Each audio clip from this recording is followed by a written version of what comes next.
સીતારામ। તો સ્વાગત છે તમારું બધાનું એક નવા વિડીયોમાં। તો તમે પાછળ જે ટ્રેક્ટર જોઈ રહ્યા છો તે આપણે ખરીદી લીધેલ છે અને આ ટ્રેક્ટર આપણે સેકન્ડ હેન્ડ લીધેલ છે।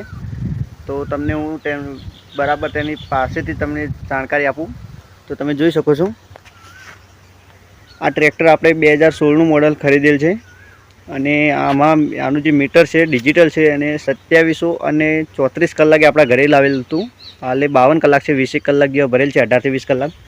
ने 2016નું મોડલ છે, કંપની કન્ડિશન છે, હજુ સુધી ક્યાંય ખોલેલ નથી। માલિકનું કેવું એવું છે, આપણે કોઈ આમાં સેકન્ડના ધંધામાં એવું હોય છે કે આપણે કંઈ જોવા જતા હોતા નથી, પરંતુ ઘણીવાર ખોલેલા પણ આવતા હોય છે, પરંતુ એન્જિન આનું કોઈ જગ્યાએ ખોલેલ નથી। ઘરે આવીને પણ હું બરાબર ચેક કરેલું છે મેં।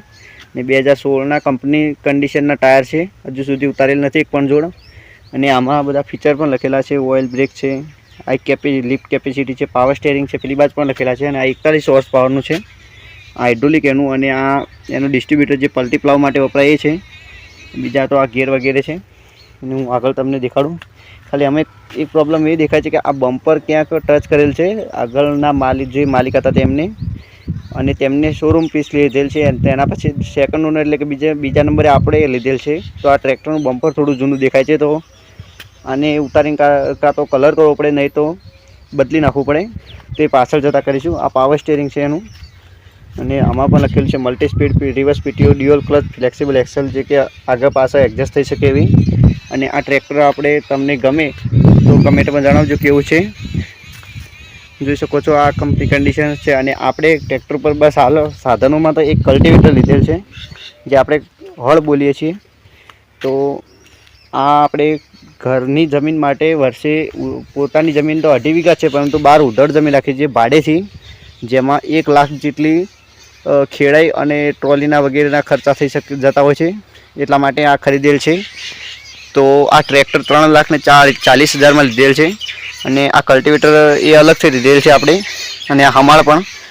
અને અહીં આ જે ચપલામાં આવે છે ત્યાં ક્યારા કરવા માટે જે ચાહ નાખવાના કહે છે, સૌરાષ્ટ્ર બાજુ જે કાઠિયાવાડ બાજુ, તે અમારે ત્યાં ક્યારા બોલશે આને।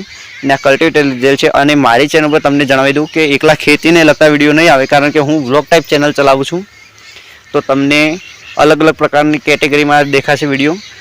અને આ વિડીયો લગભગ આ પૂરા 10 વિડીયો પણ નાખેલા નથી આ ચેનલ પર, અને તમારો સારો એવો સહકાર મળી રહેશે તો આગળ ચેનલ જેમ જેમ ચાલશે તેમ તેમ આગળ બદલા પણ કરીશું। તો આપણી ભેંસો વગેરે છે, અને સામે આંબા છે આપણા, તમને બતાવી દઉં અહીંથી ડાયરેક્ટ ઝૂમ કરીને। તો આપણે આ કેરીઓ છે, અને અમારે ત્યાં જે સૌરાષ્ટ્ર બાજુ એવું બોલવામાં આવે છે કે આપણા જે પશુઓ રાખતા હોય તેને વાડી બોલે છે, આપણે ત્યાં આને કૂવો અમારે ત્યાં બોલે છે। બનાસકાંઠા જિલ્લાના પાલનપુર તાલુકામાં, ખાસ કરીને ઉત્તર ગુજરાતમાં। અને બીજે ક્યાં શું બોલે છે, તમે બનાસકાંઠાથી હોય બીજે શું બોલે છે તે પણ કમેન્ટ કરજો। અને આ મારી ચેનલ વ્લોગ ટાઈપ છે, ફરીથી તમને જણાવી દઉં તો આમાં અલગ અલગ પ્રકારના વિડીયો આવતા રહેશે, જે હું મારી જીવનશૈલી છે એ દેખાડવાની કોશિશ કરું છું। અને કોઈ એડિટિંગ કે બોલવામાં ભૂલ થાય તો તમે થોડું ચાલુ લેજો, કારણ કે હું નવો હજુ સુધી યુટ્યુબમાં કામ કરી રહ્યો છું। તો આમાં આપના સહકારની આશા રાખું છું, અને આગળ વિડીયોમાં બન્યા રહેજો। હજુ આપણા ખેતરોની પણ કન્ડિશન તમને દેખાડું કે હાલ શું ચાલી રહ્યું છે। તો આપણા ખેતરો હવે ચોમાસા માટે તૈયાર થઈ ગયા છે। આ એરંડાનું ખેતર હતા, એમાં ખાતર નાખી દીધું છે। 5 ટોલિયા આમાં મગફળી આવશે, અને એક આ ગણતરી કરું, 1 આ 2 3 અને 4 અને 5 ખેતરમાં મગફળી આવશે। એમાં જે નીચેવાળું ખેતર છે જે મારી આંગળીની સીધાઈમાં દેખાય છે તે આપણું પોતાનું છે 1.5 વીઘા જેટલું। આ બીજા બધા ખેતરો આપણા ભાડે રાખેલ છે, જે ઉધેડ કહીએ। અને એક આ પણ, આની વર્ષે 45,000 ઉધેડ છે, મતલબ કે વીઘો 7,000-7,500 જેવો પડે છે, 7,000 આજુબાજુ છે, કંઈક એક્ઝેક્ટ આંકડો ખબર નથી।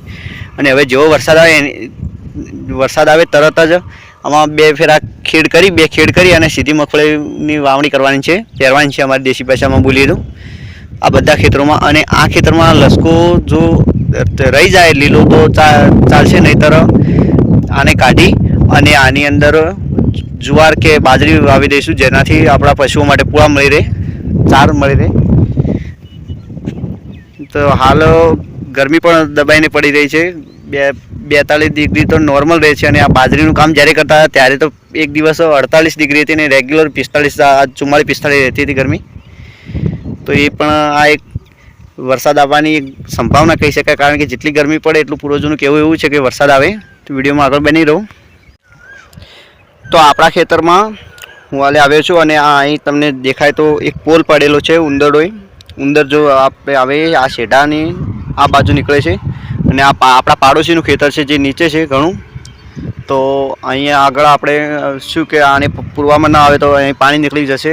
ચોમાસાનું તો પૂરા શેઢા પર લઈ જઈ શકે છે. એના કારણે મને પૂરવા વહેલાથી જ આવ્યો છું બંધ કરવા માટે. અને લગભગ આ ચોમાસાની બધી પૂર્વ તૈયારીઓ થઈ ગઈ છે.